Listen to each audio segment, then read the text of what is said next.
उलमा कहते हैं कि चेहरा भी ढका होना चाहिए। दूसरा नुक्ता, ये पहला नुक्ता मर्द और औरत में अलहदा है, बाकी 5 नुक्ते हूबहू वही है। दूसरा नुक्ता, दूसरा पॉइंट, कि कपड़े इतने पतले नहीं होना चाहिए, इतने महीन, इतने खफीफ नहीं होना चाहिए ताकि आप उसके थ्रू देख सके। नंबर 3, कपड़े इतने चुस्त नहीं होना चाहिए ताकि बदन का नक्शा दिखे। नंबर 4, कपड़े इतने भड़कीले नहीं होना चाहिए ताकि दूसरी जिन्स मुतासिर हो। नंबर 5, कपड़े दूसरे मजहब की निशानी नहीं होना चाहिए। नंबर 6, कपड़े दूसरे जिन्स के नहीं होना चाहिए। ये 6 नुक्ते हैं हिजाब के लिए। और इसके बावजूद इन नुक्तों के अलावा, ये कपड़े का हिजाब है, इसके अलावा हिजाब के दायरे में यह भी आता है कि किस तरीके से आप बात करते हैं, किस तरीके से आप चलते हैं, किस तरीके से आप सोचते हैं। हिजाब है आंखों का, हिजाब है जहन का, हिजाब है दिल का। और अल्लाह ताला फरमाते हैं सूरह अहज़ाब में, सूरा नंबर 39 आयत नंबर 59 में, सूरह अहज़ाब सूरा नंबर 33 आयत नंबर 59 में, कि ए नबी कह दो अपने बीवियों से, अपने बेटियों से और मोमिन औरतों से कि जब भी वो बाहर जाए तो जिल्बाब ओढ़ ले ताकि वो पहचानी जाए और उनके साथ कोई छिड़कानी नहीं करे। हिजाब का अहम मकसद दिया गया कुरान मजीद में, सूरह अहज़ाब में सूरा नंबर 33 आयत नंबर 59 में, आप हिजाब पहनो ताकि लोग आपको पहचान सके कि आप एक नेक औरत है, आप एक मॉडेस्ट औरत है और आपके साथ कोई छिड़कानी ना हो। मैं आपसे एक सवाल पूछना चाहता हूं कि अगर गुजरात में, या ले लो इस शहर या गांव में, इसका नाम लो के समी है, अगर दो बहनें, दोनों खूबसूरत, दोनों जुड़वा बहनें हैं, हू बहु खूबसूरत, बहुत खूबसूरत, अगर इस शहर में चल रहे हैं, गली में चल रहे हैं, और एक बहन पहन रही है इस्लामी लिबास, हिजाब, सारा बदन ढका हुआ, सिर्फ चेहरा और हाथ हथेली तक दिखा है, और दूसरी बहन पहन रही है मगरबी लिबास, shorts, mini skirt and low neck, गला एकदम नीचे तक, और दोनों चल रहे हैं साथ में, और गली के कोने पे एक लफंगा ठहरा है लड़की को छेड़ने के लिए। मैं ये पूछना चाहता हूं, वो कौन सी लड़की को छेड़ेगा? वो जो इस्लामिक हिजाब पहनी है कि वो जो मगरिबी लिबास, शॉर्ट्स और मिनी स्कर्ट पहनी है? कौन सी लड़की को छेड़ेगा? कौन सी लड़की को छेड़ेगा? Mini skirt. माशाअल्लाह, ये आम सवाल है, आम जवाब है, इसके लिए कोई इनाम की जरूरत नहीं। कोई भी इंसान बोलेगा कि वो लड़की जो मिनी स्कर्ट पहनी है, शॉर्ट्स पहनी है, नेक नीचे है, उसे छेड़ेगा। इसीलिए कुरान मजीद में कहा गया है कि हिजाब पहनो तो कि लोग आपकी इज्जत करें, आपको पहचान सके और आपसे कोई छिड़कानी ना कर सके। और इसके बाद इस्लाम में कहा गया है कि अगर कोई इंसान, अगर कोई मर्द औरत का बलात्कार करता है, ज़िना बिल जब्र करता है, रेप करता है, उसके लिए सजाए मौत। गैर मुसलमान कहेंगे सजाए मौत, इतना सख्त पनिशमेंट, इतना सख्त पनिशमेंट। इस्लाम कठोर मजहब है, बेरहम मजहब है। जब मैं पूछता हूं गैर मुसलमानों से, अल्लाह ना करे, खुदा ना करे, आपकी मां का कोई बलात्कार करता है, ज़िना बिल जब्र करता है, और अगर बलात्कार करने वाले मर्द को आपके सामने ले आया जाता है और आपको जज बनाया जाता है, हाकिम बनाया जाता है, काजी बनाया जाता है, और पूछा जाएगा आप इसको क्या सजा देंगे, तो 100% गैर मुसलमानों ने मुझे कहा मैं इसे मौत के घाट उतारूंगा। कुछ मुसलमानों ने कहा मैं तो इसको तड़पा तड़पा के मारूंगा। तो आपके माँ के साथ कोई बलात्कार करता है तो आपको उसे सजाए मौत देने का है, दूसरी माँ के साथ बलात्कार करता है आप कहते हैं सजाए मौत, कठोर कठोर सजा है। क्यों? कई साल पहले एल.के. आडवाणी जब होम मिनिस्टर थे, उन्होंने इल्तिजा की थी पार्लियामेंट में कि बलात्कार करने वाले को, जिना बिल जब्र करने वालों को मौत की सजा मिलनी चाहिए। इसके लिए मैं एल.के. आडवाणी के बात से सहमत हूं और माशाअल्लाह मैं उसके जो आइडिया है, उसका जो सजेशन है, उसको मानता हूं। बाकी बात सही है क्या गलत है वो डिस्कस अभी नहीं करूंगा। जो बात सही है, हम मुसलमान को छाती ठोक के कहना चाहिए सही बात है, जो गलत है गलत है। ये बात एल.के. आडवाणी की जब वो होम मिनिस्टर था, मैं बिल्कुल सहमत हूं और उसको तस्लीम करता हूं। हो सकता है कि अगला होम मिनिस्टर ये कहे कि सब औरतों को हिंदुस्तान में हिजाब पहनना चाहिए, हो सकता है। आज वो शहर, वो मुल्क जिसमें सबसे ज्यादा बलात्कार है, जो टॉप 10 मुल्कों में आता है, एक मुल्क है यूएसए। एफबीआई के रिपोर्ट के मुताबिक सन 1990 में हर रोज यूएसए में 1756 बलात्कार होते थे। सन 1996 में crime bureau department of justice के मुताबिक हर रोज यूएसए में 2713 रेप, बलात्कार, जिना बिल जब्र होते थे। 2006 के मुताबिक यूएसए में हर रोज तकरीबन 4000 रेप, बलात्कार, जिना बिल जब्र होते हैं। सन 1990 में 1990 में 1756, 1996 में 2713, 2006 में 4000 में भी अमेरिकन लोग और बोल्ड और मर्दानगी बन रहे, बढ़ते जा रहा है तादाद। मैं पूछना चाहता हूं कि अगर यूएसए में इस्लामी शरीयत नाफिज की जाएंगी कि हर आदमी अगर औरत को देखता है उसे नजर नीचे करना चाहिए और हर औरत इस्लामी लिबास पहने, सारा बदन ढका हुआ, सिर्फ चेहरा और हाथ हथेली तक दिखना चाहिए, उसके बाद अगर कोई मर्द बलात्कार करता है, जिना बिल जब्र करता है, रेप करता है, सजा है मौत।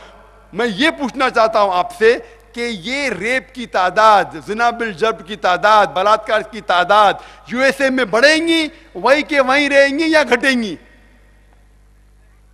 घटेंगी।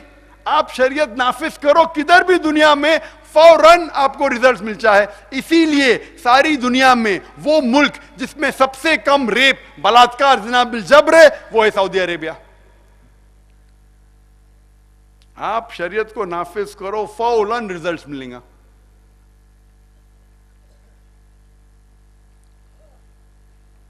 आठवां आम सवाल जो गैर मुसलमानों को है, मुसलमान के मुताबिक, वो ये है कि मुसलमान, इस्लाम में मुसलमानों को गोश्त खाने की इजाजत क्यों है?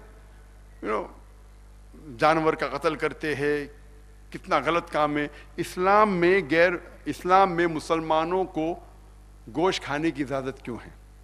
मैं जवाब देने के पहले यह कहना चाहता हूं कि एक मुसलमान अच्छा मुसलमान रह सकता है 100% शाकाहारी होने के बावजूद। इस्लाम में गोश्त खाना फर्ज नहीं है। वह 100% अच्छा मुसलमान रह सकता है 100% शाकाहारी होने के बाद भी। लेकिन जब अल्लाह सुब्हानहू व तआला इजाजत देते हैं कुरान मजीद में, तो हम क्यों ना खाएं? अल्लाह ताला फरमाते हैं सूरह माइदा में सूरह नंबर 5 आयत नंबर 1 में कि हमने इंसानों को 4 पाई के जानवर बनाए हैं ताकि वो उसे खा सके। सिर्फ वो जानवर न खाइए जिनकी ममानियत है, जो प्रोहिबिटेड है, जो हराम है। लिखा है सूरह नहल में सूरह नंबर 16 आयत नंबर 5 में कि हमने कैटिल, भेड़ बकरियां बनाई हैं ताकि आप उनसे गर्मी हासिल कर सको और उनका गोश्त खाए और उनका गोश्त खाओ। अल्लाह ताला फरमाते सूरह मोमिनून में सूरह नंबर 23 आयत नंबर 21 में कि हमने भेड़ बकरियों में एक मिसाल पैदा की है। आप उनके जिस्म से दूध पीते जो आपके लिए अच्छा है और उनका गोश्त खाते हैं। तो जब अल्लाह सुब्हानहू व तआला ने गोश्त खाने की इजाज़त दी है तो मुसलमान क्यों ना खाएं? हम इस पे तहकीक करेंगे रीजन, लॉजिक और साइंस के जरिए।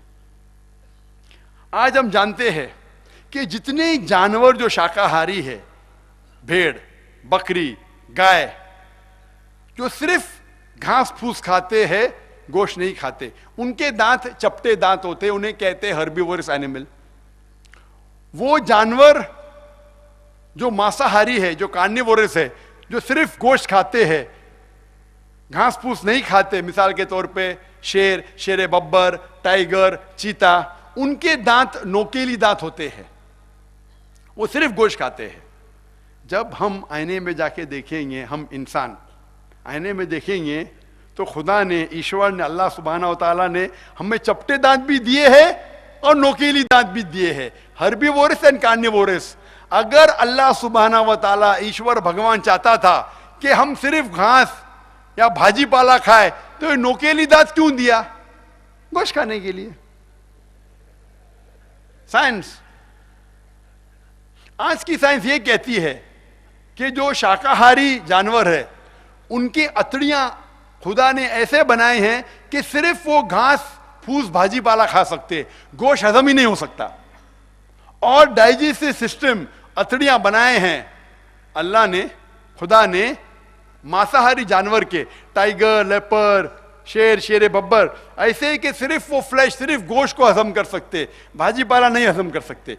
इंसानों का डाइजेस्टिव सिस्टम अतड़ियां, small intestine and long intestine, छोटा इंटेस्टाइन, लंबा इंटेस्टाइन, ईश्वर ने, भगवान ने, अल्लाह ने हमें दिया है ताकि हम भाजी पाला भी हजम कर सके और गोश्त भी हजम कर सके। खुदा ने हमें ऐसा डाइजेस्टिव सिस्टम क्यों दिया? ताकि हम भाजी भी हजम कर सके और गोश्त भी। अगर खुदा चाहता था कि हम सिर्फ भाजी पाला खाए, तो ऐसा डाइजेस्टिव सिस्टम क्यों दिया जिससे हम गोश्त भी हजम कर सके? इसीलिए साइंस की तहकीक के मुताबिक इंसान भाजी पाला भी खा सकता है, गोश्त भी खा सकता है, दोनों खाना चाहिए। और गोश्त में प्रोटीन्स है, it's a full complete diet. 8 amino acid जो जिस्म नहीं पैदा करता है, वो खुराक में लेना चाहिए, खाने में रहना चाहिए। कोई भी शाकाहारी खाने में, कोई भी भाजी पाला में सारे 8 अमाइनो एसिड नहीं है, लेकिन फ्लैश में, गोश्त में है। और लोगों को गलत फहमी है कि हिंदू मजहब में गोश्त खाना हराम है। ये बहुत बड़ी गलत फहमी है। लोग समझते हैं कि हिंदू मजहब में गोश्त खाना हराम है।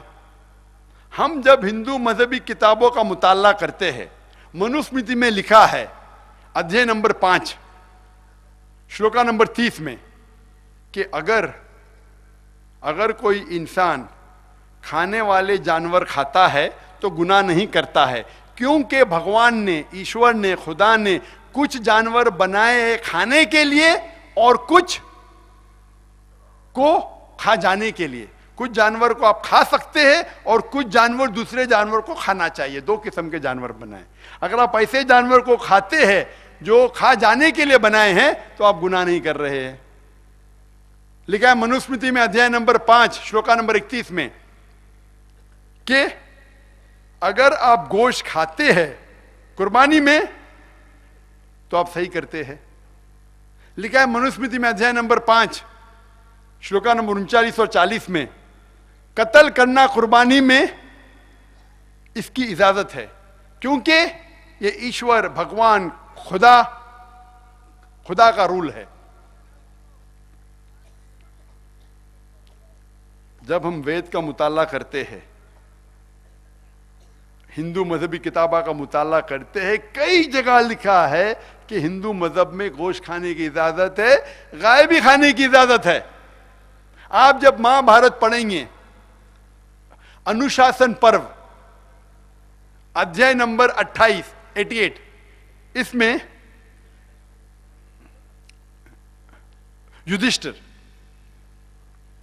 युधिष्ठिर जो पांडवों के सबसे बड़े भाई थे, वो पूछते भीष्म से कि हम यज्ञ में, हम पूजा में क्या खाना दे ताकि हमारे परदादा जो मर गए वो संतुष्ट हो। उन लोगों को खुशी होंगी।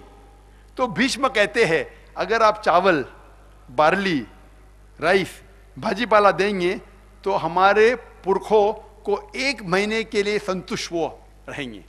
अगर मछली देंगे तो 2 महीने के लिए, गोश्त देंगे तो 3 महीने के लिए, अगर आप खरगोश देंगे तो 4 महीने के लिए, बकरी देंगे तो 5 महीने के लिए, खंजीर देंगे तो 6 महीने के लिए, अगर परिंदे देंगे तो 7 महीने के लिए, हिरन देंगे तो 8 महीने के लिए, और बड़ा मेन्यू है, फरिश्त है। अगर आप भैंस देंगे तो 11 महीने के लिए, और अगर गाय देंगे तो पूरे 1 साल के लिए हमारे पुरखे, हमारे परदादा संतुष्ट रहेंगे। और अगर आप राइनोसेरस देंगे, गेंडा या रेड मीट ऑफ गोट, तो हमेशा के लिए खुश रहेंगे। कौन कह रहा है? भीष्म कह रहा है युधिष्ठिर से, महाभारत में अनुशासन पर्व अध्याय नंबर 88। मैं जब भी हवाला देता हूं, मैं जब भी जिक्र करता हूं कोई दीगर मज़ाहिब का, हमेशा हवाला देता हूं ताकि कोई ये ना कह सके कि जाकिर कुछ भी फेंक रहा है। मैं मेरे दिमाग से कह रहा हूं, आप नोट कर सकते हैं, माशाल्लाह कई लोग नोट कर रहे। नोट करो, जाके चेक करो, इसलिए सवाल जवाब का सेशन होता है। आपको पूरा हक है मेरे से सहमत नहीं होने के लिए। सवाल जवाब में जो पूछना है पूछ सकते। अगर मैं गलती किया तो माफी मांगूंगा, नहीं तो जवाब दूंगा क्यों मैंने कहा।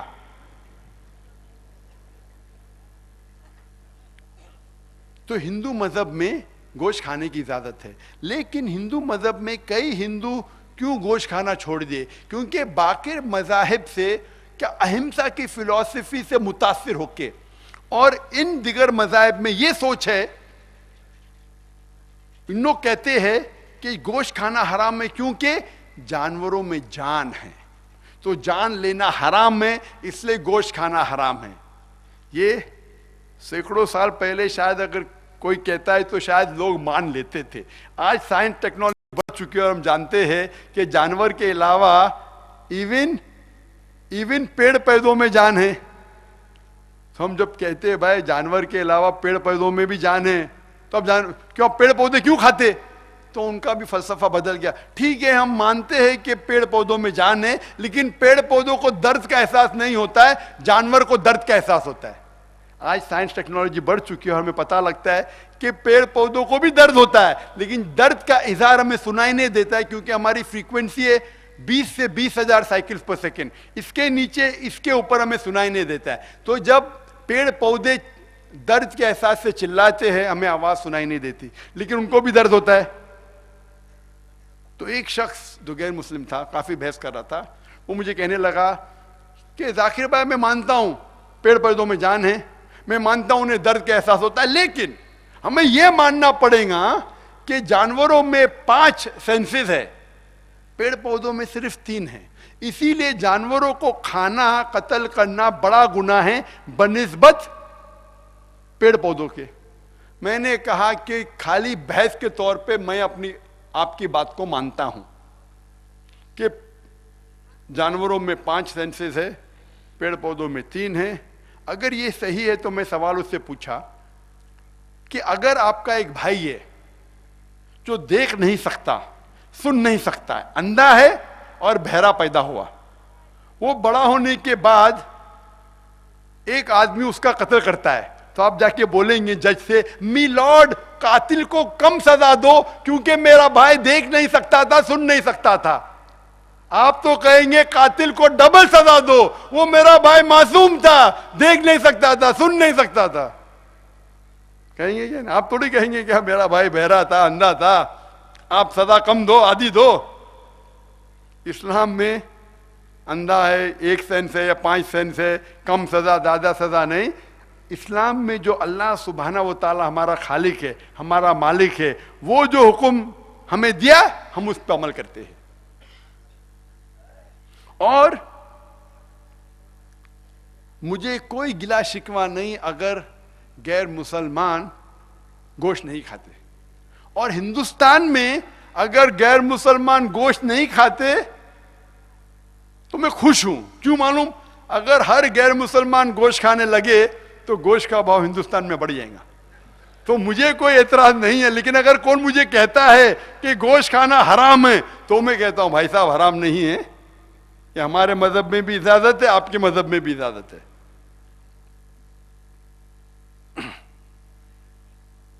नौवा अहम सवाल, जो आम सवाल है इस्लाम के मुतालिक, कि मुसलमान गोश्त खाते हैं, हमें एतराज नहीं, लेकिन जब मुसलमान जानवर को ज़बिया करते तड़पा तड़पा के क्यों मारते? एक झटका जानवर मर गया, तड़पा तड़पा के क्यों मारते? बहुत कठोर मजहब है, बहुत बेरहम मजहब है। एक मुसलमान एक सिख से बहस कर रहा था इसी मौजू पे, और वो सिख कह रहा था तुम मुसलमान बेरहम है, तड़पा तड़पा के मारते जानवर को, हम एक झटके से मारते जानवर मर जाता है। तो मुसलमान ने कहा आप सिख जानवर को पीछे से हमला करते, आप बुज़दिल है, हम मर्द के बच्चे आगे से हमला करते। ये सही जवाब नहीं है, ये तो चुटकुला था। ये इस्लाम में इसीलिए नहीं हम आगे से हमला करते, ये चुटकुला था, वो अपनी हिकमत इस्तेमाल किया। सही जवाब ये है कि ज़बिया करते वक्त हमारे कोई शर्त है इस्लाम में कि ज़बिया करते वक्त गर्दन पे जब छुरी लगती है, छुरी तेज होना चाहिए, विंड पाइप को काटना चाहिए, वेसल्स ऑफ द नेक गर्दन के नस को काटना चाहिए, और स्पाइनल कॉर्ड को डैमेज नहीं होना चाहिए, क्योंकि स्पाइनल कॉर्ड अगर डैमेज होता है, झटका होता है, स्टनिंग होता है, तो वो नर्व जो दिल को जा रही है वो कट सकती है, और they can be cardiac arrest, तो खून जिस्म में जम जाता है। हम जब ज़बिया करते हैं, गर्दन को काटते हैं, विंड पाइप को काटते हैं, गर्दन के वेसल को काटते हैं, और दिल धड़कता है चंद मिनटों तक। इस धड़कने के वजह से खून जानवर के जिस्म से बाहर निकल जाता है, और आज साइंस ये कहती है कि खून में जरासीम है, खून में बहुत बीमारी है। तो इस तरीके से जानवर का ज़बिया करना और साइंटिफिक है और अच्छा है, कम बीमारी हो सकती है। और साइंस ये भी कहती है कि ज़बिया का गोश्त ज्यादा देर तक ताज़ा रहता है बनिस्बत गैर ज़बिया का। 10वां आम सवाल, गैर मुसलमान कहते हैं कि मुसलमान जानवर खाते हैं और जानवर की तरह बर्ताव कर रहे हैं, एकदम वायलेंट। मैं कहता हूं, मैं मानता हूं कि आज की रिसर्च कहती है जो चीज़ आप खाते हैं वो आपके जिंदगी पे असर करता है। आप कहते हैं कि हम जानवर खाते हैं, जानवर की तरह बर्ताव करते, इसीलिए इस्लाम में हमें सिर्फ अमन पसंद, सलामती पसंद जानवर खाने की इजाजत है। भेड़, बकरी, गाय जो सलामती चाहते हैं, हम क्योंकि हम सलामती वाले इंसान हैं, हमें फिरोशियस वायलेंट जानवर जैसे टाइगर, लेपर्ड, शेर, शेरे बबर खाने की इजाजत नहीं है, क्योंकि हम अमन पसंद नागरिक है, अमन पसंद इंसान है।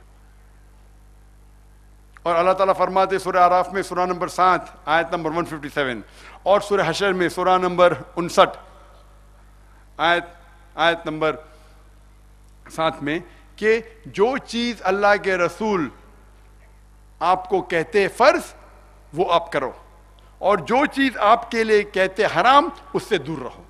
अल्लाह के रसूल की बात मानना, मोहम्मद सल्लल्लाहु अलैहि वसल्लम की बात मानना हर मुसलमान के लिए फर्ज है।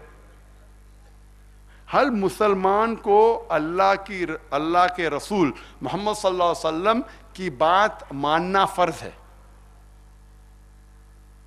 जो अल्लाह के रसूल को नहीं मानता वो मुसलमान ही नहीं। और अल्लाह के रसूल कई हदीस में फरमाते हैं, लिखा है सही मुस्लिम में हदीस नंबर 4752 और इब्न माजा की हदीस नंबर 3232 और हदीस नंबर 3234 में अल्लाह के फरमाते कि कई जानवर हमारे लिए हलाल है। मिसाल के तौर पे कार्निवरस जानवर जिनके नोकीली दांत है, मिसाल के तौर पे बिल्ली, शेर, चीता, शेर बब्बर, कुत्ता, वुल्फ, ये हराम है। अल्लाह के रसूल फरमाते हैं कि चूहा, माइस, वो खरगोश जिसके नाखून है वो हराम है।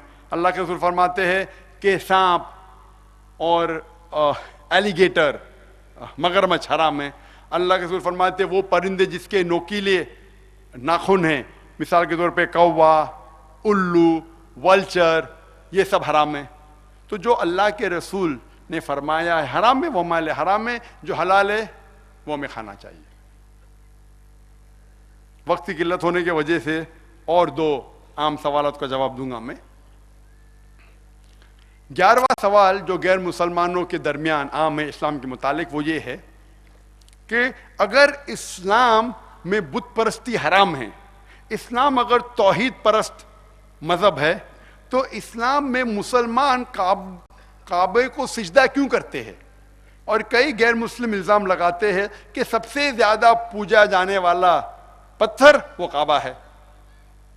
इसका जवाब है कि कोई भी मुसलमान काबा को नहीं पूछता है। काबा मुसलमानों के लिए किबला है। अल्लाह ताला फरमाते सूरह बकरा में सूरह नंबर 2 आयत नंबर 144 में कि आप जब नमाज पढ़ते हैं तो काबे की तरफ रुख करो, काबा हमारे लिए किबला है। मिसाल के तौर पे यहां हमें नमाज पढ़ना चाहिए। हम मुसलमान मानते हैं जमात में, इन कांग्रेगेशन।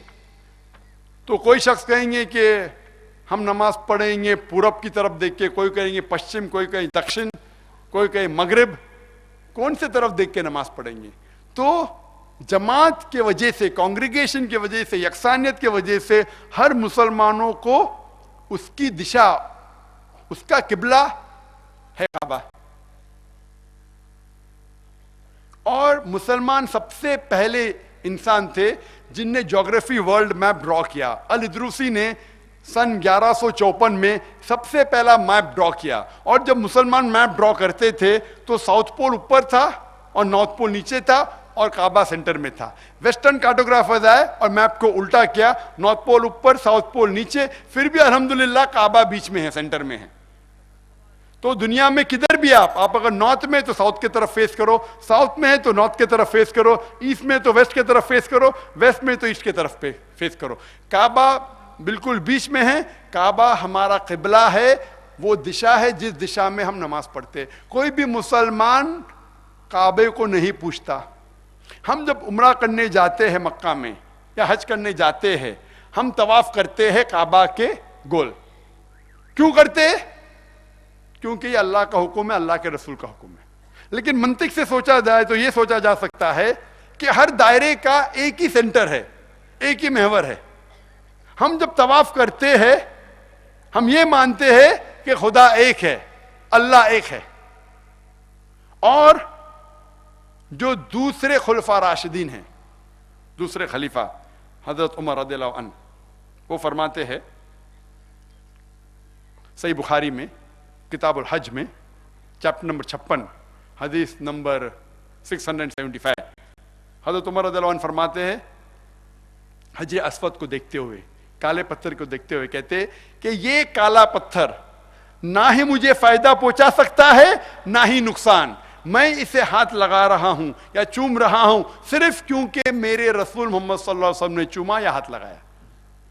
ये इनके अल्फाज कि ये काला पत्थर ना ही मुझे फायदा पहुंचा सकता है ना ही नुकसान पहुंचा सकता है, काफी है ये बताने के लिए कि कोई मुसलमान इस काले पत्थर को नहीं पूछता।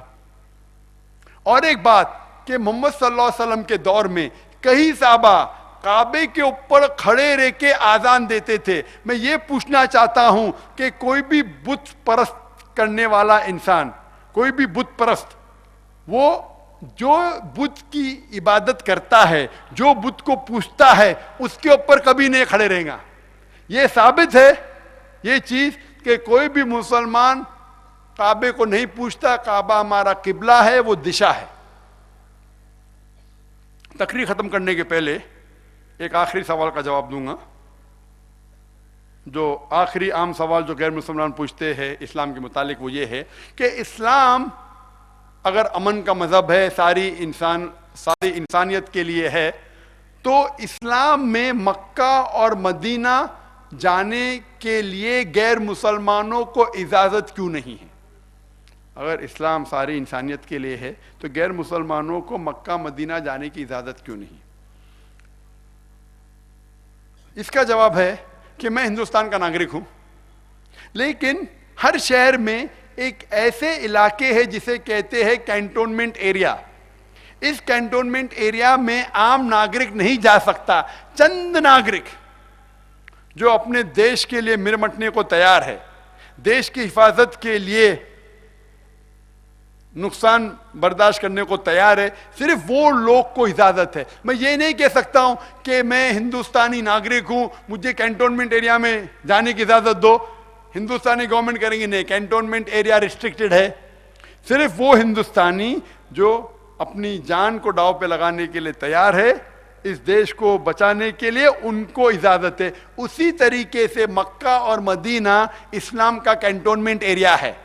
सिर्फ वो इंसान को इजाजत है इन दो जगह जाने के लिए जो इस मजहब के लिए मर मिटने को तैयार है। इसका दूसरा जवाब है कि हर कंट्री, हर मुल्क में जाने के पहले आपको वीजा की जरूरत है, और आपको वीजा के शर्त को मानना जरूरी है, वरना आपको उस मुल्क में जाने की इजाजत नहीं है। जब मैं सबसे पहली बार गया था सिंगापुर में, तो सिंगापुर के इमिग्रेशन फॉर्म में लिखा था डेथ टू ड्रग ट्रैफिकर। अगर आपके पास ड्रग मिलेगा, कोकेन, मॉर्फिन मिलेगा, तो आपको सजा है मौत। मैं ये नहीं कह सकता सजा है मौत मैं नहीं मानता हूं, तो सिंगापुर में एंट्री आपके लिए अलाउड नहीं है।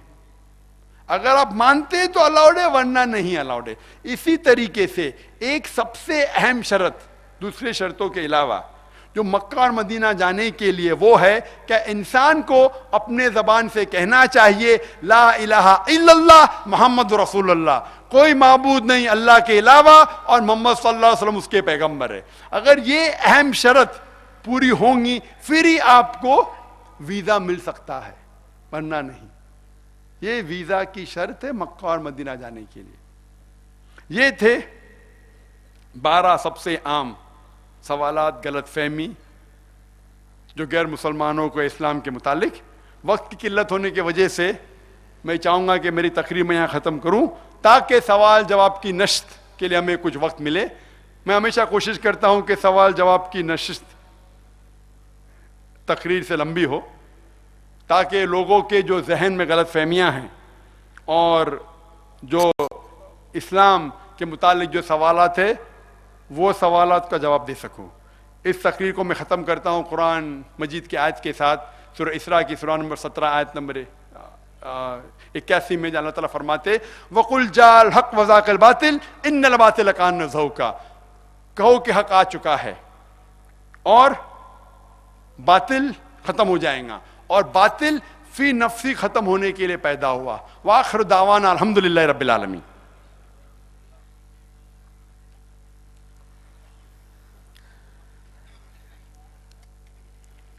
जज़ाकल्लाहु खैरन। ये थे डॉक्टर जाकिर नायक साहब, जिनकी मालूमात अफ़ज़ा तकरीर आप इंतहाई खामोशी और इंतहाई दिलचस्पी के साथ समाअत फरमा रहे थे। इस्लाम की फ़ितरत में कुदरत ने लचक दी है, इस्लाम की फ़ितरत में कुदरत ने लचक दी है, उतना ही ये उभरेगा जितना के दबाएंगे। ख़वातीन व हज़रात और हमारे गैर मुस्लिम भाई और बहनें, डॉक्टर जाकिर नायक साहब का जो दूसरा सेशन है वो इंतहाई दिलचस्प, इंतहाई अहम और इंतहाई मालूमाती भी होता है। वो है सवाल व जवाब का सेशन, क्वेश्चन और आंसर का सेशन है। हम चंद ज़रूरी शर्तों के ऐलान से पहले इंतहाई अदब के साथ, एहतराम के साथ अपने तमाम मुसलमान भाइयों और तमाम मुसलमान माओं और बहनों से गुजारिश करेंगे कि देखिए, हम और आप सब मेज़बान हैं। हमारे जितने भी गैर मुस्लिम भाई आए हैं इस प्रोग्राम में और बहनें आई हैं, वो हमारे मेहमान हैं। अल्लाह के रसूल की हदीस है कि मन कान युमिनु बिल्लाहि वल यौमिल आखिर फलयुक्रिम ज़ैफ़ा, कि जो शख्स अल्लाह पर और आखिरत के दिन पर ईमान रखता है उसके लिए ज़रूरी है कि वह अपने मेहमान की इज़्ज़त करे। इसलिए हम अपने मेहमानों की इज़्ज़त करें। सवालात व जवाबात के अंदर हम अपने गैर मुस्लिम भाइयों को मौका दें, चांस दें, और बहनों को कि वो ज़्यादा से ज़्यादा इस्लाम के मुतालिक जो उनके दिल में मिसकंसेप्शंस हैं, गलत फहमियाँ हैं, वो डॉक्टर जाकिर नायक साहब से पूछकर उन गलत फहमियों को दूर करें। आज के इस प्रोग्राम में हमारे दरमियान 7 माइक का इंतज़ाम किया गया है। 5 mike, mike number 1, mike number 2 और माइक नंबर 3 और माइक नंबर 5 ये ऑडियंस के लिए, आवाम के लिए हैं। और इसी तरीके से आवाम ही के अंदर वीआईपी शोबे में माइक नंबर 4 रखा गया है। जेंट्स के अंदर और ख़ातून के शोबे में, लेडीज़ के शोबे में 2 माइक हैं, माइक नंबर 6 और माइक नंबर 7। इंशाअल्लाह हम सवालात शुरू करते हैं चंद शर्तों को सामने रखकर। हम हर गैर मुसलमान भाई और गैर मुसलमान माँ और बहन से ये रिक्वेस्ट करेंगे, गुजारिश करेंगे कि आप सवाल करने से पहले अपना नाम और अपना प्रोफेशन यानी जो आपका पेशा है वो ज़रूर बताएं। सवाल छोटा करें और एक वक्त में एक सवाल करें, ज़्यादा बेहतर होगा। और अगर आपको दूसरा सवाल करना हो तो फिर आप लाइन में, कतार में आए, लाइन में खड़े हो जाएं। गैर मुस्लिम भाइयों से मैं इंतहाई आजिज़ी के साथ रिक्वेस्ट करूंगा, उनसे हम्बल रिक्वेस्ट कि देखिए, इस्लाम के बारे में आपको जो भी कुछ सवाल करना हो, आप इस्लाम पे हमला करना चाहते हैं, एतराज़ करना चाहते हैं, आपको ऑब्जेक्शन है, जाकिर नायक साहब मौजूद हैं आपके दरमियान, हम आप ही को मौका देंगे। बहुत बेहतरीन अपॉर्चुनिटी है आपके लिए कि आप डॉक्टर जाकिर नायक साहब से बराह रास्त इस्लाम के बारे में सवालात करें। और मैं फिर दोबारा गुजारिश करूंगा अपने मुसलमान भाइयों और बहनों से कि बराए मेहरबानी अगर माइक के अंदर कोई भी गैर मुस्लिम भाई या बहन हैं, उनको मौका दीजिए। आप बराए मेहरबानी सवालात न करें। अगर आपको कुछ पूछना हो तो आप बाद में पूछ सकते हैं। आप हम लोगों का नंबर ले लीजिए, IRF में फ़ोन करके पूछ सकते हैं। आप हमारे घर के फ़र्द हैं और आप इसके साथ साथ मेज़बान भी हैं, मेहमान का ख्याल करें। अब हम माइक नंबर 1 से सवाल शुरू करते हैं। माइक नंबर 1 के अंदर अगर कोई गैर मुस्लिम भाई हो तो मेरी गुजारिश है कि वो सवाल करें अपना नाम और पेशा यानी प्रोफेशन बताकर। वॉलंटियर हजरात से गुजारिश है कि भाइयों को लाइन में खड़ा करें जो सवाल करना चाहते हैं। बिल्कुल ओपन माइंडेड होकर सवाल करें, खुले ज़हन के साथ। इंशाअल्लाह आप सवालों का साइंस, लॉजिक, मंतिक की रोशनी में जवाब दिया जाएगा। इंशाअल्लाह आप मुतमईन होंगे। मेरी गुजारिश है वॉलंटियर हजरात से कि ताख़ीर न करें, वक्त बहुत कम है। अगर पहले माइक में कोई सवाल ना हो तो मुझे इशारा करके बताएं ताकि हम दूसरे माइक से कोई सवाल लें। नंबर 1 पे एक भाई है। हाँ, सवाल करने के लिए दीजिए। जी भाई साहब, आप अपना सवाल करें, नाम बताएं। हाँ जी, नमस्कार। मेरा नाम है सुरेश भाई खेमा भाई परमार। मैं समी का रहने वाला हूँ। मेरा सवाल ये है कि अल्लाह और भगवान में फ़र्क क्या है? भगवान है, कुछ कहेंगे 100, कुछ कहेंगे 1000, कुछ कहेंगे 33 करोड़। लेकिन अगर आप एक ऐसे हिंदू से पूछेंगे जो अपने मजहबी किताबों को जानता है, वेद का मुताला कर चुका है, उपनिषद का मुताला कर चुका है, वो हिंदू कहेगा कि हिंदू मजहब में एक ही भगवान, एक ही ईश्वर की इबादत करना चाहिए। लेकिन आम हिंदू एक फलसफे में मानता है जिसे कहते हैं पैंथीइज्म। पैंथीइज्म मतलब सब कुछ खुदा है, सब कुछ भगवान है, सब कुछ ईश्वर है। ये पेड़ भगवान है, सूरज भगवान है, चांद भगवान है, इंसान भगवान है, सांप भगवान है। हम मुसलमान मानते हैं कि सब कुछ भगवान का है, सब कुछ खुदा का है। ये पेड़ खुदा का है, चांद खुदा का है, सूरज खुदा का है, इंसान खुदा का है, सांप खुदा का है। तो आम मुसलमान और आम हिंदू में अहम फर्क है कि आम हिंदू कहता है सब कुछ खुदा है, मुसलमान कहते हैं सब कुछ खुदा का है। ये सिर्फ का फर्क है। अगर इस का के फर्क को मिटा दे तो हम हिंदू और मुस्लिम एक हो जाएंगे। ये कैसा होना चाहिए? अल्लाह ताला फरमाते हैं सूरह अल इमरान में, सूरह नंबर 3 आयत नंबर 64 में, तालव इला कलिमतिन सवाइम बैना बैनकुम, कि आओ हम उस बात की तरफ जो आप और हम में यकसा है। सबसे पहली बात अल्लाह नाबुद इल्लल्लाह, कि हम सिर्फ एक ईश्वर, एक भगवान, एक खुदा, एक अल्लाह की इबादत करें। तो जब हम हिंदू मजहबी किताबों का मुताला करते हैं कि हिंदू मजहब में भगवान किसे कहते, ईश्वर किसे कहते, खुदा किसे कहते, तो जब हम पढ़ते हैं छंदोग्य उपनिषद सेक्शन नंबर 6 अध्याय नंबर 2 श्लोका नंबर 1, उसमें लिखा है एकम एविदित्यम। ये संस्कृत श्लोक है जिसके मानी है भगवान एक है, दूसरा नहीं है, ईश्वर एक है, दूसरा नहीं है। लिखा है श्वेताश्वेतर उपनिषद में अध्याय नंबर 6 श्लोका नंबर 9, नाचस्य कसिज जनिता न चदीपा। ये संस्कृत कोटेशन है जिसके मानी है उस भगवान, उस ईश्वर के कोई वालदेन नहीं, उस ईश्वर का कोई रब नहीं, उस ईश्वर, उस भगवान का कोई वालिद नहीं, कोई वालदा नहीं, कोई रब नहीं। लिखा है श्वेताश्वेतर उपनिषद में अध्याय नंबर 4 श्लोका नंबर 19, न तस्य प्रतिमा अस्ति। उस भगवान, उस ईश्वर की कोई प्रतिमा नहीं। प्रतिमा एक संस्कृत लफ्ज है जिसके मानी अक्स, तस्वीर, फोटोग्राफ, पेंटिंग, पिक्चर, बुत, स्कल्पचर, स्टैच्यू। लिखा है श्वेताश्वेतर उपनिषद में अध्याय नंबर 4 श्लोका नंबर 19 में, न तस्य प्रतिमा अस्ति। उस ईश्वर, उस भगवान की कोई प्रतिमा नहीं, कोई फोटोग्राफ नहीं, कोई पेंटिंग नहीं, कोई पिक्चर नहीं, कोई बुत नहीं, कोई स्टैच्यू नहीं, कोई स्कल्पचर नहीं। और सबसे ऊंची किताब हिंदू मजहब में है वेद, और सबसे ज्यादा पढ़ी जाने वाली किताब हिंदू मजहब में भगवत गीता। भगवत गीता में लिखा है अध्याय नंबर 7 श्लोका नंबर 20 और 21 में कि जो वो इंसान जो पैसे के पीछे भागता है वो गलत भगवान, गलत ईश्वर, गलत खुदा की इबादत करता है। वेद जो सबसे ऊंची मानी जाने वाली किताब है, लिखा है यजुर्वेद में अध्याय नंबर 32 श्लोका नंबर 3 में, न तस्य प्रतिमा अस्ति। उस ईश्वर की कोई प्रतिमा नहीं, कोई अक्ष नहीं, कोई फोटोग्राफ नहीं, कोई पेंटिंग नहीं, कोई पिक्चर नहीं, कोई बुत नहीं, कोई स्टैच्यू नहीं, कोई स्कल्पचर नहीं। और लिखा है यजुर्वेद में श्लोका नंबर 40 और 41 में लिखा है, अंधात्म प्रविशंति या असंभूति उपासते।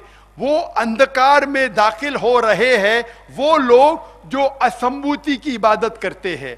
असंभूति मतलब जो नेचुरल थिंग्स है, हवा, आग, पानी। यजुर्वेद में लिखा है कि जो नेचुरल थिंग की इबादत करते हैं, हवा, पानी, आग, वो अंधकार में दाखिल हो रहे हैं। और आगे लिखा है वो और घोर अंधकार में दाखिल हो रहे हैं वो लोग जो संभूति की इबादत करते हैं। संभूति मतलब बनाई हुई चीजें, टेबल, चेयर, बुत एटसेट्रा। कौन कह रहा है? लिखा है यजुर्वेद में। और वेद में सबसे ऊंची किताब है ऋग्वेद। ऋग्वेद में लिखा है वॉल्यूम नंबर 1, वॉल्यूम नंबर 1 में श्लोका नंबर 64 में, अध्याय नंबर 64 में श्लोका नंबर 46 में, 46 में, एकम सत विप्र बहुधा विदांते। मैं संस्कृत में बोल रहा हूं तो ये नहीं कहे कोई का दाखिल फेंक रहा है। एकम सत विप्र बहुधा विदांते। सच एक है, खुदा एक है, भगवान एक है, ईश्वर एक है। और जो संत लोग हैं ईश्वर को कई नामों से पुकारते हैं। आप कई नामों से पुकार सकते हैं लेकिन ईश्वर एक है। और लिखा है ऋग्वेद में वॉल्यूम नंबर 6 अध्याय नंबर 46 श्लोका नंबर 16, या एक पूछती ही कि भगवान एक ही है, ईश्वर एक ही है, उसी की इबादत करो। और ब्रह्मा सूत्र हिंदुइज्म का है, एकम ब्राह्म द्योत्या नास्ते नैना नास्ते किंचन। भगवान एक है, दूसरा नहीं है, नहीं है, नहीं है, जरा भी नहीं है। ये हिंदुइज्म की बुनियादी बात है, ब्रह्मा सूत्रा कहते हैं। इसी तरीके से आप इस्लाम में अगर आप पूछेंगे अल्लाह के मानी क्या है, अगर कोई मुसलमान सबसे बेहतरीन जवाब दे सकता है वो आपको कोट कर सकता है सूरह इखलास, सूरा नंबर 112 आयत नंबर 1 से 4, जिसमें लिखा है कुल हुवल्लाहु अहद। कहो कि अल्लाह एक है, अल्लाह समद, अल्लाह जो बेनियाज है, लम यलिद वलम यूलद, ना वो किसी को जनता है न किसी से जना है, वलम यकुल लहू कुफुवन अहद, उसके जैसा कोई नहीं है। ये 4 लाइन का डेफिनेशन है। अल्लाह के बारे में। अगर कोई भी इंसान कहता है कि ये शख्स अल्लाह है, ईश्वर है, खुदा है, अगर ये 4 शर्तों पे उतरता है, हम मुसलमानों को कोई गिला नहीं, कोई शिकवा नहीं उस शख्स को भगवान मानने के लिए, ईश्वर मानने के लिए, अल्लाह मानने के लिए। 4 शर्त है। कुल वल्लाह, कहो कि अल्लाह एक है, अल्लाह समद, अल्लाह जो बेनियाज है, लम यलिद वलम यूलद, ना वो किसी को जनता है ना किसी से जना है, वलम यकुल लहू कुफुवन अहद, उसके जैसा कोई नहीं है। हिंदुस्तान में कई हिंदुस्तानी कहते हैं कि भगवान रशनिश खुदा है, भगवान है, ईश्वर है। एक सवाल जवाब के दौरान एक हिंदू भाई ने पूछा कि हम हिंदू नहीं मानते भगवान रजनीश खुदा है। मैंने कभी भी नहीं कहा कि हिंदू मानते भगवान रजनीश खुदा है। मैं हिंदू मत की किताब पढ़ चुका हूं, कहीं भी नहीं लिखा है कि भगवान रजनीश खुदा है। मैंने कहा कई हिंदुस्तानी, कई इंसान जो गैर हिंदुस्तानी भी है वो मानते हैं कि भगवान रजनीश खुदा है। हम इस भगवान रजनीश को अभी सूरह इखलास के जरिए परखेंगे। सबसे पहली शर्त कुल हुवल्लाहु अहद, कहो कि अल्लाह एक है। क्या भगवान रजनीश एक है?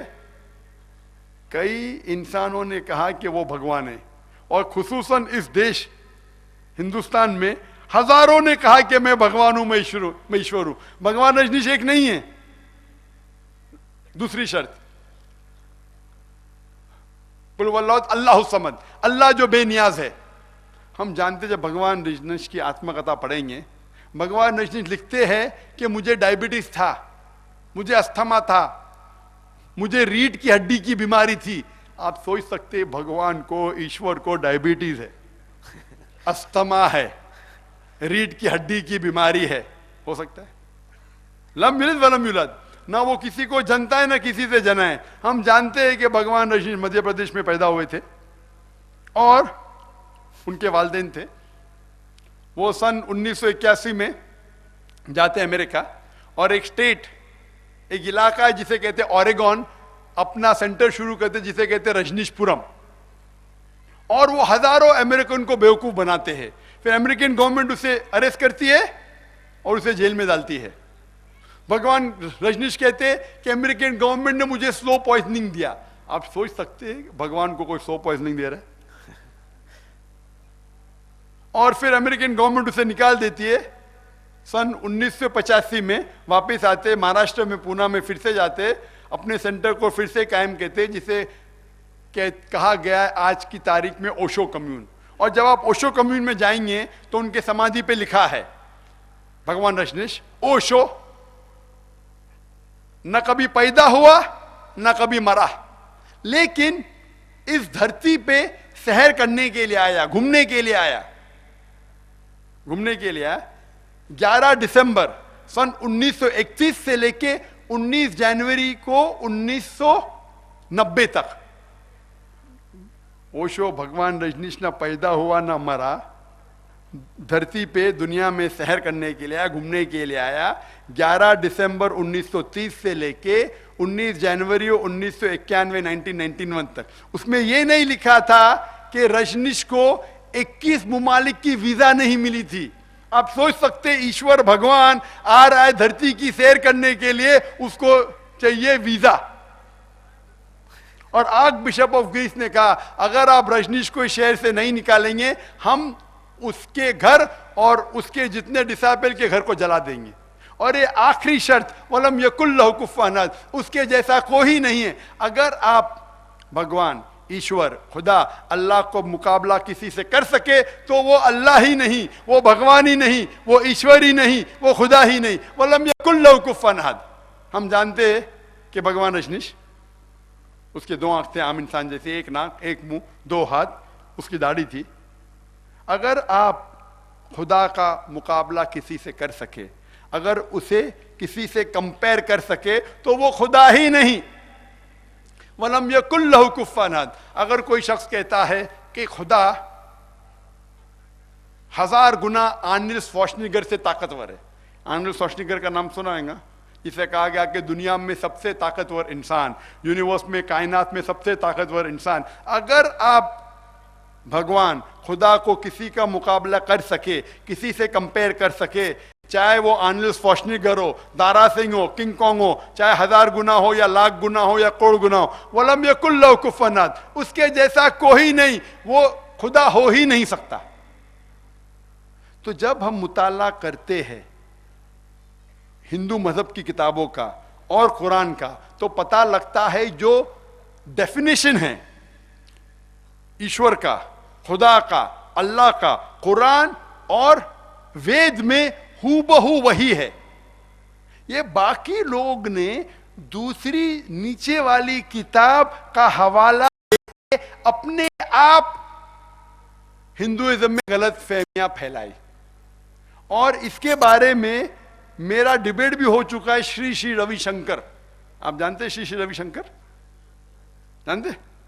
हिंदुस्तान में सबसे मशहूर जो हिंदुइज्म का प्रचार करते हैं वो और रामदेव बाबा। मेरा बेंगलोर में उसके साथ एक डायलॉग हुआ था, उसमें साफ मैंने कहा, ये श्लोक पेश किए, कोई भी पंडित अभी मुझे ये नहीं आके कहे जाकिर भाई आपका तर्जुमा गलत है। हमारे मुंबई शहर में इस्लामिक रिसर्च फाउंडेशन में कई तर्जुमे हैं वेद के, भगवत गीता के 30 से ज्यादा, रामायण के, महाभारत के, उपनिषद के मुताला होता है हिंदू मजहबी किताबों के बारे में, ईसाईयत की किताबों के बारे में, और जो यकसानियत है उसे पेश करते। हिंदुइज्म और इस्लाम में इख्तिलाफ भी है, हम इख्तिलाफ की बात नहीं करते, हम यकसानियत की बात करते हैं। आपके मजहब में लिखा है कि खुदा एक है, भगवान एक है, ईश्वर एक है, उस ईश्वर की इबादत करो, उसके अलावा किसी की इबादत मत करो। आपके मजहबी किताब में लिखा है कि बुत परस्ती गलत है, वही लिखा है कुरान में। ऐसा मुताला करेंगे तो आपके मनुस्मृति में लिखा है अध्याय नंबर 6 में क्या शराब पीना गलत है, कुरान में लिखा है सूरह माइदा सूरह नंबर 5 आयत नंबर 90 में शराब पीना हराम है। आपके किताब में लिखा है कि आप एक से ज्यादा बीवी रख सकते हैं, कुरान में लिखा है कि एक से ज्यादा बीवी रख सकते हैं।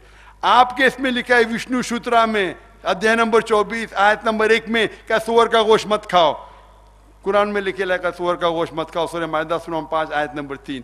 आपके किताबों में लिखा है वेद के अंदर कि औरतों को हिजाब करना चाहिए, अपना सिर का पल्लो ढाकना चाहिए छाती पे, अब वही चीज कुरान में लिखा है। तो मैं ये कहता हूं कि जो इख्तिलाफ है उसके हम डिस्कशन कल करेंगे, सही या गलत बाद में, जो यकसानियत है उसके ऊपर तो अमल करें। मैं कहता हूं मेरे हिंदू भाइयों से, आप संस्कृत पढ़ो, आपके वेद का मुताला करो, भगवत गीता का मुताला करो, रामायण का मुताला करो, पढ़ो, जो हिंदू मजहबी किताब और कुरान में यकसानियत उसके ऊपर अमल करेंगे। जो इख्तिलाफ है उस पर बहस नहीं करेंगे, उसको बाजू रखेंगे। तालव इला कलिमतिन सवाइम बैना बैनकुम। अगर हम अपनी मजहबी किताबों का मुताला करेंगे तो हम एक दूसरों को अच्छे से समझ सकेंगे। कोई भी मजहबी आदमी आपको घुमा नहीं सकेगा। आप बोलिए कि एक आदमी है जोकर, टोपी पहनता है, दाढ़ी रखता है, वो ऐसा कह रहा है, जाके पूछिए आपके पंडित से क्या सही कह रहा है कहने। हम अगर मैं गलत हूं, आप बोलिए ये जो श्लोक आप बोल रहे संस्कृत की मानी गलत है, अगर आप गलत साबित करेंगे मैं कहूंगा माफी जाऊंगा। हमने मुताला किया, हम ये कह रहे अगर आपको अमन चाहते हैं हिंदुस्तान में, दुनिया में, मैं कहता हूं ईसाइयों से, मैं कहता हूं हिंदुओं से, मैं कहता हूं मुसलमान से, जो पैगाम लिखा है का जो यकसानियत है उस पर अमल करो, जो इख्तिलाफ है उसके ऊपर बाद में बहस करेंगे, सही या गलत उसको बाजू रखो कम से कम। और आप जब मुताला करेंगे बाइबल का, वेद का, कुरान का, सारी मजहबी किताब में लिखा है कि खुदा एक है, ना वो खुदा के कोई वालिद है ना उसके कोई बच्चे हैं, सिर्फ एक खुदा की इबादत करना चाहिए, बुत परस्ती गलत है, और इस पे मेरी तकरीर है। सारी मजहबी किताबों में लिखा है कि आखिरी पैगंबर मोहम्मद सल्लल्लाहु अलैहि वसल्लम है, वो बाइबल में लिखा है, हिंदू मजहबी किताब में लिखा है, भविष्य पुराना में लिखेला है, वेद में लिखा है, इस पर तकरीर दे सकता हूं मैं। तो मैं ये कहता हूं कि जो इख्तिलाफ है उसको बाजू रखो, जो यकसानियत है उस पर अमल करो। और मैं मुसलमान भाइयों से कहता हूं कि अगर आपको अमन चाहते हैं तो आपको जिस तरीके से अल्लाह ताला फरमाते तालव इला कलिमतिन सवाइम बैना बैनकुम, आओ हम उस बात की तरफ जो आप और हम में यकसा है। जब हिंदू लोग मुझे मिलते, मेरी इतनी इज्जत करते, मुझे माशाअल्लाह कभी भी तकलीफ नहीं हिंदुओं से बात करने के लिए, क्योंकि मैं उनके मजहब को जानता हूं। अगर कोई हिंदू कहेगा ना आपके कुरान में लिखा है का झगड़ने का, लड़ने का, ये क्या ये मजहब है? मैंने बोला आपने महाभारत पढ़ी? हाँ पढ़ा है मैंने। महाभारत में झगड़ने लड़ने के कुरान के मुकाबले में कई ज्यादा श्लोक है। नहीं नहीं जाकिर भाई, वो लड़ाई सच्चाई और झूठ के बीच है, तो कुरान में भी सच्चाई और झूठ के बीच ही है। हाँ तो मैं कोई एतराज नहीं,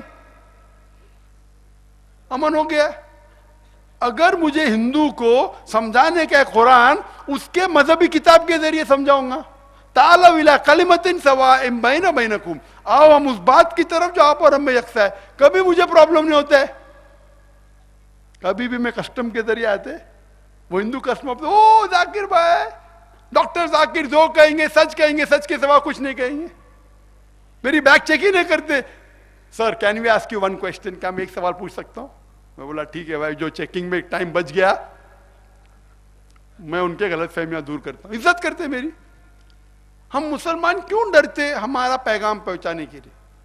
और मैं हिंदुओं से कहता हूं कि आप अपनी मजहबी किताबों का मुताला करो, जो यकसानियत है कम से कम उस पर अमल करो। जो इख्तिलाफ है वो बाद में डिस्कस करेंगे, सही या गलत, इसके ऊपर अमल करेंगे। इंशाअल्लाह इस देश, इस दुनिया में अमन कायम हो जाएगा। और एक कॉन्फ्रेंस का मौजू भी है अमन, और इस्लाम में ही अमन का हल है। जी, माइक नंबर 2 में अगर कोई भाई हो तो सवाल कर सकते हैं, गैर मुस्लिम भाई। माइक नंबर 2 में कोई सवाल नहीं है। माइक नंबर 3 में अगर कोई गैर मुस्लिम भाई हो तो सवाल कर सकते हैं। कोई सवाल नहीं है यहाँ पे। माइक नंबर 4 में जो वीआईपी के अंदर माइक है उसमें से अगर मैं वहाँ कोई अगर गैर मुस्लिम भाई हूँ तो सवाल कर सकते हैं। अस्सलाम वालेकुम जाकिर भाई। नाम बताइए, पेशा भी बताएं। मेरा नाम अजीत है, अजीत, और मैं हिंदू हूँ और मैं इस्लाम कबूल करना चाहता हूँ।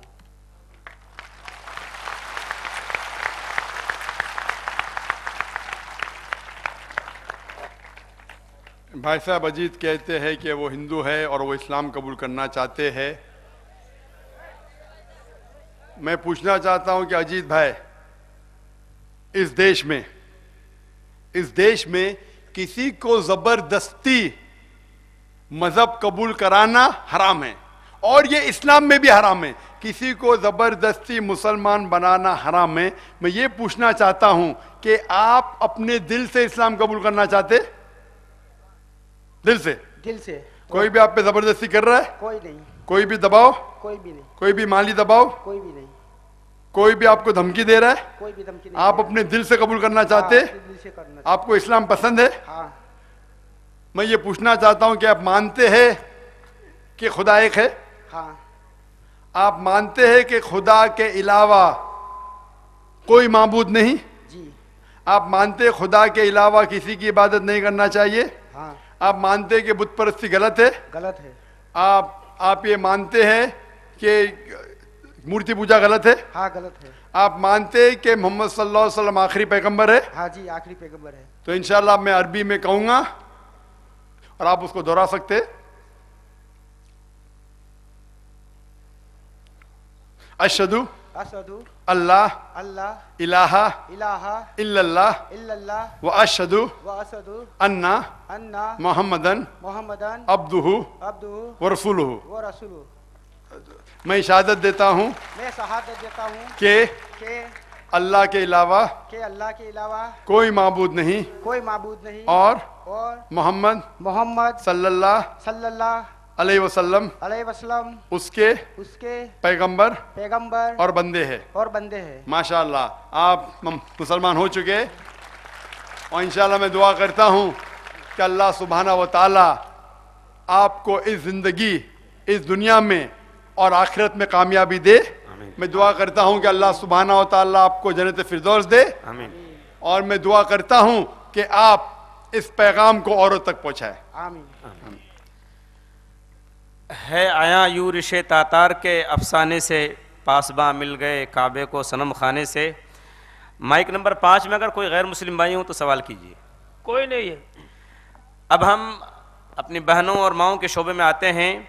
माइक नंबर 6 में मैं वॉलंटियर बहनों से गुजारिश करूंगा, अगर कोई गैर मुस्लिम नॉन मुस्लिम बहन हो तो उनको मौका दीजिए। Mike number 6। अपना नाम बताएं और प्रोफेशन बताइए, पेशा बताइए। अस्सलाम वालेकुम। मैं सालेहा बात कर रही हूँ। आज से 2 साल पहले मैंने इस्लाम कबूल किया है, अल्हम्दुलिल्लाह। मैं पहले हिंदू थी। मेरा सवाल ये है कि मैंने इस्लाम कबूल करने के बाद इस्लाम समाज ने मुझे ठीक से नहीं अपनाया, तो मेरी जैसी बहुत सारी न्यू मुस्लिम हैं जिनको इस्लाम समाज ठीक से नहीं अपनाता, तो आप इस बारे में समाज वालों को कुछ बोलें। बहन ने सवाल किया है कि उन्हें मेरे हाथों तकरीबन 2 साल पहले इस्लाम कबूल किया, अल्लाह ताला जज़ा खैर दे। और वो कहती है कि मुसलमानों ने उनके साथ ठीक बर्ताव नहीं किया, और ये कई बार होता है। और वो कहती है कि और भी इस्लाम कबूल करना चाहते हैं, लेकिन मुसलमानों के वजह से वो इस्लाम नहीं कबूल कर पाते। इसीलिए मैंने कहा मेरे जवाब में, जो पहले सवाल के जवाब में, कि इस्लाम को जानने के लिए मुसलमानों को मत देखो, देखो कुरान, पढ़ो कुरान और हदीस। अगर कोई इंसान, कोई शख्स को देख के आपको इस्लाम कबूल करना है, सबसे बेहतरीन मिसाल है मोहम्मद सल्लल्लाहु अलैहि वसल्लम। आप मुसलमानों के वजह से इस्लाम मत कबूल करो, अल्लाह और अल्लाह के रसूल के वजह से। इंशाअल्लाह हो सकता है कि उस दुनिया में आपको मुश्किलात पेश आए, और अल्लाह सुब्हाना व तआला हर इंसान को टेस्ट करता है, हर इंसान का इम्तिहान लेता है। अल्लाह ताला फरमाते सूरह मुल्क में, सूरह नंबर 67 आयत नंबर 2, अल्लज़ी खलक़ल मौत वल हयाता, अल्लाह सुब्हाना व तआला ने मौत और जिंदगी पैदा किए है ताकि वो जांच सके आप में से कौन अच्छा है। मुश्किलात पेश आते हैं बहन, अगर कोई मुसलमान आपके साथ गलत बर्ताव कर रहा है, उसको उसकी सजा मिलेंगी आपको, लेकिन अल्लाह सुब्हाना व तआला से नाराज नहीं होना चाहिए।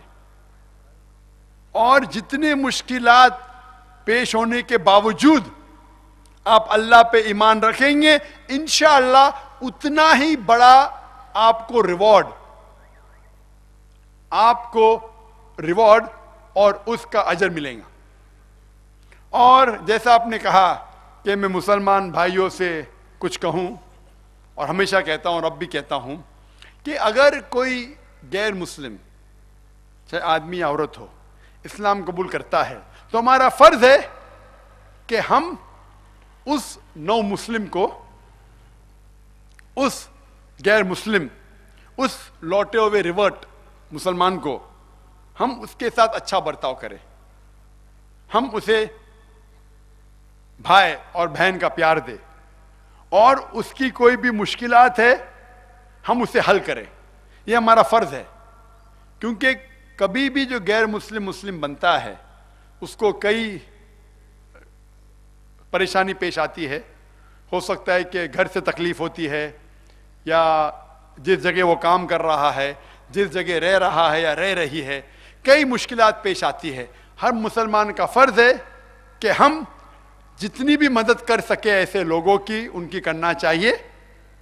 और उन्हें कोई भी मदद चाहिए, चाहे वो चाहते हैं कि इस्लाम के बारे में और इल्म जाने, या कोई माशरी हालात बुरी है, या माशी हालात बुरी है, या माहौल सही नहीं है, हमें जो हमारे हद में हो सकता है हमें इनकी मदद करना चाहिए।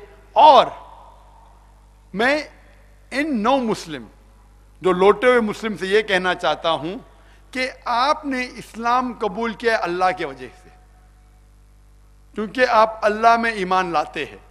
अगर कोई मुसलमान आपसे सही बर्ताव नहीं किया, आप समझ लो कि इंशाअल्लाह आपको आखिरत में इसका जरूर अजर मिलेगा।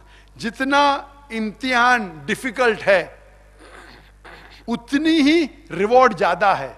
आप अगर आम बीए एग्जाम में बैठते हैं, पास होने के बाद आपको सिर्फ बीए डिग्री मिलती है, ग्रेजुएट। एमबीबीएस एग्जाम में बैठते और कठिन है और मुश्किल है, पास होने के बाद डॉक्टर। तो जितना डिफिकल्ट एग्जाम, जितना डिफिकल्ट इम्तिहान, और आप सफलता पाएंगे इंशाअल्लाह उतना ही बड़ा इनाम मिलेगा, रिवॉर्ड मिलेगा, अजर मिलेगा। और मैं दुआ करता हूँ अल्लाह सुब्हानहू तआला से कि आपके मुश्किलात को हल करे और इंशाअल्लाह आपको इस दुनिया और आखिरत में भी इंशाअल्लाह अच्छी ज़िंदगी दे।